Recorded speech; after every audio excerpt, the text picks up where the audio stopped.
Hello ನಮಸ್ಕಾರ, ನಾನು ಕೊಪ್ಪಳಿಂದ Sharanappa ಬಾಚಲಪ್ಪ. News 18ಗೆ ಸ್ವಾಗತ. ನ್ಯೂಸ್ 18 ಸಬ್ಸ್ಕ್ರೈಬ್ ಆಗಿ ನ್ಯೂಸ್ 18 ಸಾಮಾಜಿಕ ಜಾಲತಾಣ ಫಾಲೋ ಮಾಡಿ. ಕೊಪ್ಪಳ ಬಳಿ ಇರುವಂಥ ಬಲ್ಡೋಟ ಕಂಪ್ನಿಯವರು ಏನು ಭೂಮಿಯನ್ನು ವಶಪಡಿಸಿಕೊಂಡಾಗ ಕೆರೆಯನ್ನು ವಶಪಡಿಸಿಕೊಂಡಿದ್ದಾರೆ. ಇದು ಸಾರ್ವಜನಿಕ ಕೆರೆಯನ್ನು ಅದು ಸಾರ್ವಜನಿಕ ಮುಕ್ತವಾಗಬೇಕು ಎನ್ನುವಂಥ ಹೋರಾಟ ಈಗ ತೀವ್ರಗೊಂಡಿದೆ. ಈ ತೀವ್ರಗೊಂಡಿರುವಂಥ ರೈತರು ನಿನ್ನೆ ದಿನ ಬಲ್ಡೋಟ ಕಂಪನಿಯಲ್ಲಿ ಏನೋ ಕೆರೆಗಾಗಿ ಹಾಕ್ಕೊಂಡಿರೋ ಅಥವಾ ಅವರ ಒಟ್ಟಾರೆ ಭೂಮಿಗೆ ಹಾಕ್ಕೊಂಡಿರುವಂಥ ಕಾಂಪೌಂಡನ್ನು ಒಡೆದು ಒಳನುಗ್ಗಿದ್ರು ಮತ್ತು ಗೇಟ್ಗಳನ್ನು ಮುರಿದು ಹಾಕಿ ಅವರು ಒಳನುಗ್ಗಿ ಕೆರೆಯಲ್ಲಿ ಘೋಷಣೆ ಹಾಕಿದರು. ಇದು ಒಂದಿಷ್ಟು ಸಮಯ ದ್ವೇಷಮಯ ವಾತಾವರಣಕ್ಕೆ ಕಾರಣವಾಗಿತ್ತು.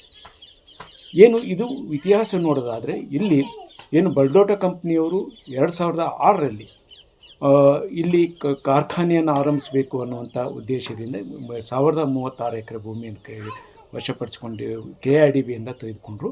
ಆ ಸಂದರ್ಭದಲ್ಲಿ ಕೆರೆಯು ಒಂದು 44.34 ಎಕರೆ ಪ್ರದೇಶದ ಕೆರೆಯೂ ಸಹ ಅಂದಿನ ಸರ್ಕಾರ 2007ರಲ್ಲಿ ಕುಮಾರಸ್ವಾಮಿಯವರಿದ್ದಾಗ ಆ ಸರ್ಕಾರದಲ್ಲಿ ಇದನ್ನು ಮಂಜೂರಾತಿಯನ್ನು 30 ವರ್ಷಕ್ಕೆ 34 ಲಕ್ಷ ರೂಪಾಯಿಗೆ ಭೂಮಿಯ ಕೆರೆಯನ್ನು ಸಹ ಅವರು ಮಂಜೂರು ಮಾಡಿದರು.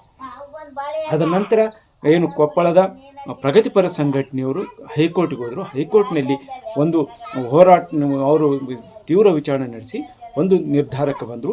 ಈ ಕೆರೆಯನ್ನು ಯಾವುದೇ ರೂಪಕ್ಕೂ ಮೂಲ ಸ್ವರೂಪ ಹಾಳಾಗಬಾರ್ದು ಮತ್ತು ಸಾರ್ವಜನಿಕ ಮುಕ್ತವಾಗಬೇಕು ಅನ್ನುವಂಥ ಹೊರತು. ಆದರೆ ಈ ಮಧ್ಯೆ ಭೂಮಿ ಏನಿತ್ತು 1036 ಎಕರೆ ಭೂಮಿಗೆ, ಆ ಭೂಮಿ ಇದಕ್ಕಾಗಿ ರೈತರು ಹೈಕೋರ್ಟ್ನ ಹೋದರು. ನಂತರ ಅದು ಸುಪ್ರೀಂ ಕೋರ್ಟ್ ಆಯಿತು. ಸುಪ್ರೀಂ ಕೋರ್ಟ್ನಲ್ಲಿ 2024ರಲ್ಲಿ ಒಂದು ತೀರ್ಪು ಬಂತು. ಆ ತೀರ್ಪಿನಲ್ಲಿ ಈ ಕಾರ್ಖಾನೆಗೆ ವಶಪಡಿಸಿಕೊಂಡ ಭೂಮಿ ಸರಿ ಇದೆ ಅನ್ನುವಂಥ ಒಂದು ತೀರ್ಪು ಬಂತು. ಇದು ಈಗ ಕೆರೆ ವಿವಾದ ಈ ಮಧ್ಯೆ 2022ರಲ್ಲಿ ಹೈಕೋರ್ಟ್ ತೀರ್ಪು ನೀಡಿತು. ಇದು ಸಾರ್ವಜನಿಕರಿಗೆ ನೀಡಬೇಕಂತಂದು ಮತ್ತೆ 2 ವರ್ಷದಲ್ಲಿ ನೀಡಿರುವಂಥ ತೀರ್ಪಿನ ಹಿನ್ನೆಲೆಯಲ್ಲಿ ಈಗ ಸಾರ್ವಜನಿಕರಿಗೆ ಈ ಕೆರೆನ ಅಥವಾ ಬಲ್ಡೋಟ ಕಂಪ್ನಿಯವರಿಗೆ ಅನ್ನೋದು ತೀವ್ರ ವಿವಾದ ಉಂಟಾಗಿದೆ. ಈ ಮಧ್ಯೆ ಕಳೆದ 2 ವರ್ಷಗಳಿಂದಲೇ ರೈತರು ಇಲ್ಲಿ ಕೆರೆಗೆ ದನಗಳನ್ನು ನುಗ್ಗಿಸಲು ಯತ್ನಿಸಿದರು. ಆ ಸಂದರ್ಭದಲ್ಲೂ ಸಹ ಗಲಾಟೆ ಆಗಿತ್ತು. ನಂತರದಲ್ಲಿ ಸಹ ಕಳೆದ ವರ್ಷವೂ ಈ ರೀತಿಯ ಹೋರಾಟ ನಡೆಸಿದರು. ಆದರೆ ಅವಾಗಲೂ ಸಹ ಈ ಬಲ್ಡೋಟ ಕಂಪ್ನಿ ಜಿಲ್ಲಾಡಳಿತ ನಿರ್ಲಕ್ಷ್ಯ ವಹಿಸಿತು.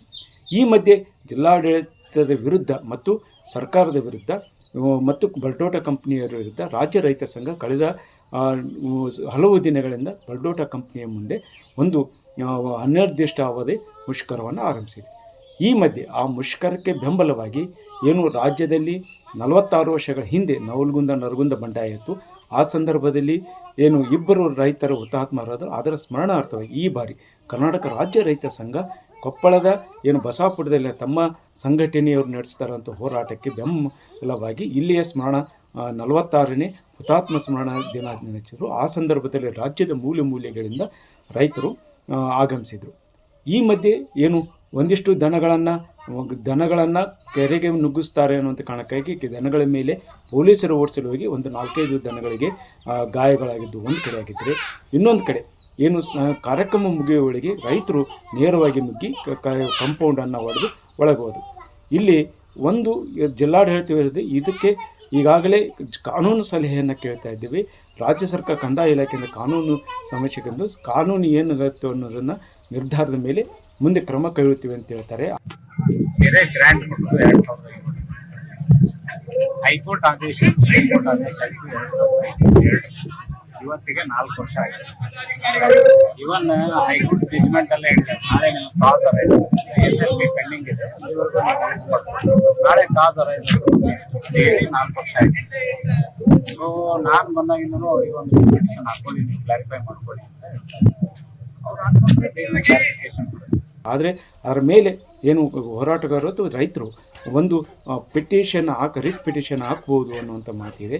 ಈಗ ಕಾಲು ಒಂದು 2-3 ದನ ಕೆತ್ತಿ ಬಿಡೋರಿ, ಕಾಲಲ್ಲಿ ಒಂದು ದನ 200 ದನ ಕಾಲು ಕೆತ್ತಿ ಸರ್.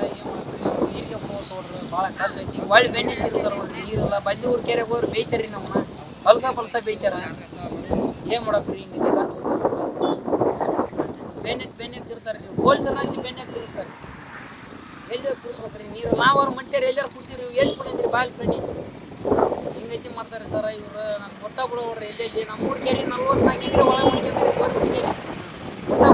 ಜಾಲಿ ಮರ ಎಂತೆಂತ ಇದ್ದೋಯ್ತು ರೀ, ಮರ ರೋಸ ಕಡ್ದು ಬಿಡ್ರಿ, ಸತ್ಯನಾಶ ಮಾಡಿ. ನಮ್ಗೇನಂದ್ರೆ ಇವತ್ತು ಸ್ವಚ್ಛತೆ ಆಗ್ಬೇಕು. ನಾವು ಯಾವ ಕಾರಣಕ್ಕೂ ನಾವು ಹೋಗೋದಿಲ್ಲ. ಇವತ್ತು ಕೆರೆ ನಮ್ಮ ಹಕ್ಕ ಆಗ್ಬೇಕು ಇವತ್ತು. ಯಾಕಂದ್ರೆ ಎಚ್ಚರಿಕೆ ಕೊಡ್ಬೇಕು ಸರ್ ಅವರಿಗೆ. ಇನ್ನೊಂದು 3-4 ತಾಸು ಒಳಗಡೆ ಇನ್ನೊಂದು 3-4 ತಾಸು ಒಳಗಡೆ ಈ ಸಭೆ ಮುಗಿದ ತಕ್ಷಣ ಜಿಲ್ಲಾಧಿಕಾರಿಗಳಿಗೆ ಸ್ಪಷ್ಟ ಸಂದೇಶ ಕೊಡಬೇಕು. ಅವರಾಗಿ ಅವರು ಬಂದು ಸರ್ಕಾರಿ ಜಾಗದಲ್ಲಿ ಏನು ಕಂಪೌಂಡ್ ಹಾಕಿದನಲ್ಲ ಅದನ್ನ ತೆರವುಗೊಳಿಸ್ಬೇಕಂತಂದೇಳಿ ಪೊಲೀಸ್ ಇಲಾಖೆಯವರು ಉತ್ತರ ಕೊಡ್ಬೇಕು. ಇದಕ್ಕ ದನ ಕರುಗಳು ಏನ್ ಮಾಡಿದಾವ ನಿಮಗೆ? ಪೊಲೀಸರು ಯಾಕೆ ಬಡಿತೀರಿ ನೀವು? ಒಟ್ಟಾರೆಯಾಗಿ ಏನು ಬಲ್ಡೋಟಾ ಕಂಪ್ನಿಯ ವಿರುದ್ಧ ಕೆರೆಯನ್ನು ಏನು 44.30 ಎಕರೆ ಇದೆ ಸಾರ್ವಜನಿಕ ಕೆರೆಯನ್ನು ಮಾರಾಟ ಮಾಡಿರೋದಕ್ಕೆ ಇದಕ್ಕೆ ತೀವ್ರವಾದ ವಿರೋಧ ಮತ್ತು ರಣಾಕ್ರೋಶ ನಿನ್ನೆ ವ್ಯಕ್ತವಾಗಿದ್ದು, ಮುಂದಿನ ದಿನಗಳಲ್ಲಿ ಈ ಕಾರಣಕ್ಕಾಗಿ ಏನು 6 ಜನ ಹೋರಾಟಗಾರರ ಮೇಲೆ ಒಂದು ಕೇಸು FIR ಸಹ ಆಗಿದೆ. ಮುಂದೇನಾಗುತ್ತೆ ಅನ್ನೋದನ್ನು ಕಾದು ನೋಡಬೇಕಾಗಿದೆ. ಶರಣಪ್ಪ ಬಾಚಲಾಪುರ್, ನ್ಯೂಸ್ 18 ಕೊಪ್ಪಳ. ನಿರ್ಭೀತ, ನಿಷ್ಪಕ್ಷಪಾತ, ವಿಶ್ವಾಸಾರ್ಹ ಸುದ್ದಿಗಳಿಗೆ ಹೆಸರಾಗಿರುವ ನ್ಯೂಸ್ 18 ಕನ್ನಡ ಈಗ ಆಪ್ನಲ್ಲೂ ಲಭ್ಯವಿದೆ. ದಯವಿಟ್ಟು ಇಲ್ಲಿರುವ QR ಕೋಡ್ನ ಸ್ಕ್ಯಾನ್ ಮಾಡಿಕೊಂಡು ಆಪ್ ಡೌನ್ಲೋಡ್ ಮಾಡೋದಕ್ಕೆ ಮರಿಬೇಡಿ. ನಿಮ್ಮ ಬೆಂಬಲ ಹೀಗೆ ಸದಾ ನಮ್ಮೊಂದಿಗಿರಲಿ.